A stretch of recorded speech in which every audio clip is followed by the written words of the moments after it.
Even as Justice Ruth Bader Ginsburg lay in repose Thursday at the Supreme Court, before becoming the first woman to lie in state at the U.S. Capitol today, the fight for her seat played out. As the president paid his respects, he was greeted by boos and chants of "Vote him out."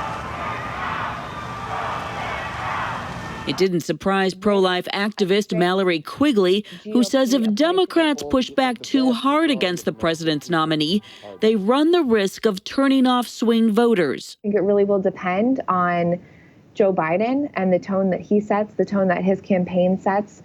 Will we experience something like we did in 2018? If we do, I think that the president has everything to gain. The president says he'll announce his choice on Saturday. His short list includes 5 women, 4 federal judges, and 1 White House lawyer. Amy Coney Barrett, who Trump reportedly said in 2018 he was saving to be his replacement for Ginsburg, appears to top the list. She's already been very well vetted.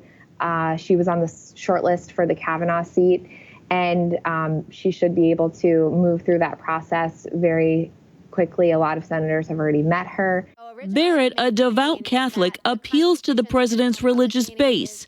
But Barbara Lagoya, the daughter of Cuban exiles, could help the president's re-election chances by energizing Latino voters in her home state. It definitely could make a difference in Florida, and that might be the election that's so close right now. But the president, who originally planned to meet with Lagoya, now says he won't, although he says she's still a candidate. Barrett is already facing attacks for her reported affiliation with People of Praise, a charismatic Christian community.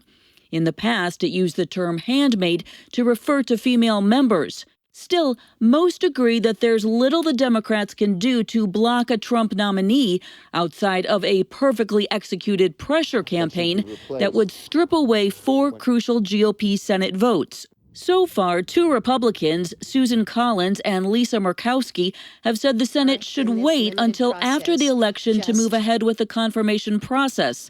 Although Murkowski won't rule out the possibility of voting to confirm the president's pick. If the Senate approves the president's nominee, a new conservative majority on the court could decisively tip the balance in many key cases. It could also give the president an election boost and remind voters of the sharp differences between the 2 candidates. The president in Florida last night calling on Biden to release his own list of Supreme Court choices, something Biden hasn't done.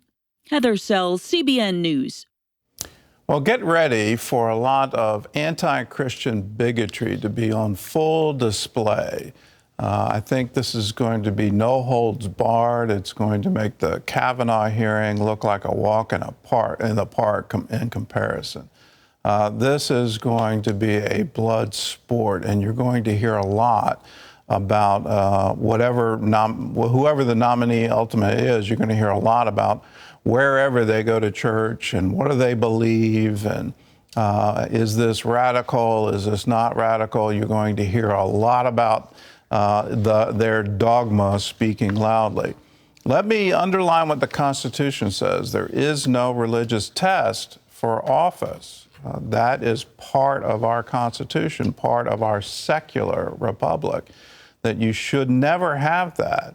I've long believed that an evangelical Christian could never get confirmed to the Supreme Court.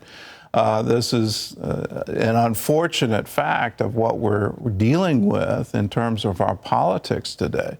But get ready for this. This is going to make every Christian, you need to pay attention to what they're saying and why they're saying it, and why they object so much to anyone with a biblical view being on the Supreme Court.